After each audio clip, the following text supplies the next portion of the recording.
अगर हमारी वीडियो अच्छी लगे तो लाइक शेयर सब्सक्राइब जरूर कीजिए। पत्नी पता नहीं क्या हो गया है हमारी पायल को, कल रात को खाना भी नहीं खाया और रो भी रही थी। अभी सुबह जगाने गई तो फिर से रो रही थी। वजह पूछी तो बस इतना कही कि प्लीज माँ, मुझे अकेला छोड़ दो। मुझे लगता है कि शायद उसे किसी ने प्यार में धोखा दिया है। डर लगता है कहीं वह खुद को नुकसान न पहुंचाए। पति थोड़ी खामोशी के बाद कहता है, ठीक है मैं देखता हूँ। इतना कहकर वह अपने बेटी के कमरे में जाते हैं। पिता पायल, कैसी हो बेटा? बेटी प्लीज पापा, मुझे कुछ दिनों के लिए अकेला छोड़ दीजिए। पिता ठीक है बेटा, मगर एक शर्त है। बेटी बोलिए। पिता मैं तुम्हें एक बकवास कहानी सुनाना चाहता हूँ, तुम सुन लो, फिर हम तुम्हें डिस्टर्ब नहीं करेंगे। बेटी ठीक है, सुनाइए। पिता आज से करीब 20 साल पहले एक राजा हुआ करते थे, बेहद अमीर। उनके 2 बेटे थे। बड़ा बेटा बेहद आज्ञाकारी और ईमानदार था। उस राजा को अपने बड़े बेटे पर नाज था।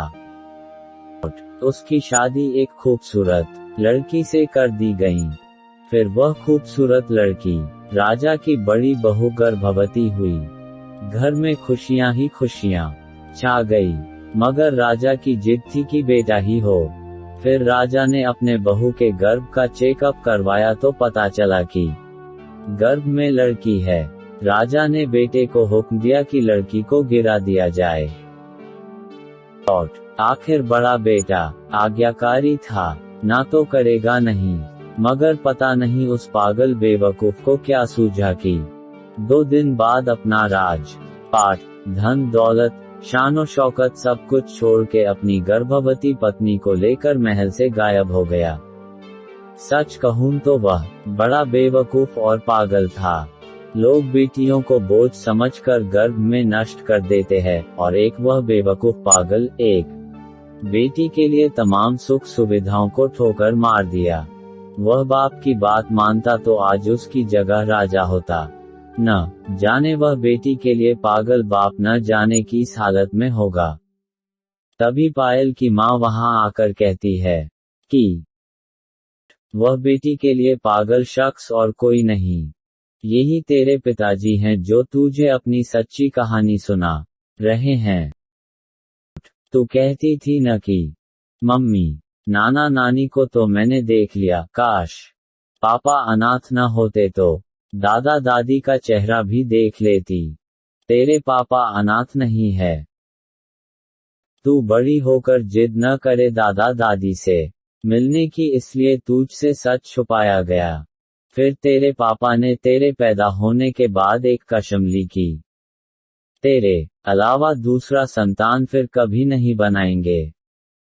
और अखबार में इश्तहार देकर तेरे दादा दादी ने बेटी को लेकर ही वापस आने को कहा। मैंने भी जोर दिया वापस जाने को, मगर तुझे गोदी में उठाकर तेरे पापा ने बस इतना ही कहा, जिस घर में मेरी प्रिंसेस की हत्या का फरमान निकाला गया हो, वहां एक राजा कैसे सांसें ले सकता। अब नजारा अलग था। पायल की आंखों में पापा के लिए सम्मान, उनकी मोहब्बत के लिए ढेरों सारा प्यार और उनकी कुर्बानी के लिए इबादत करने जी कर रहा था। आंसू थमने का नाम नहीं ले रहे थे, मगर सब कुछ अब सिर्फ पापा के लिए था। पापा ने बस आखिरी शब्द इतना ही कहा अपनी बेटी को, मैं नहीं जानता बेटा कि दुनिया तेरे बारे में क्या सोचती है, मगर तू मेरे लिए बेहद अनमोल है। भले मैं आज कहीं का राजा नहीं रहा, मगर तू कल भी आज भी और सदा ही मेरी प्रिंसेस ही रहेगी। बेटी ने दौड़कर अपने पापा को गले लगाकर रोते हुए कहा, आप असली राजा हो और मैं आपकी प्रिंसेस। सबकी पलकें गीली थी, मगर वह एक नई सुबह की शुरुआत थी जहाँ प्रिंसेस फिर से अपने सियासत में लौट आई थी। बेटियां माता पिता की जान होती है, उनकी आन, बान और शान होती है।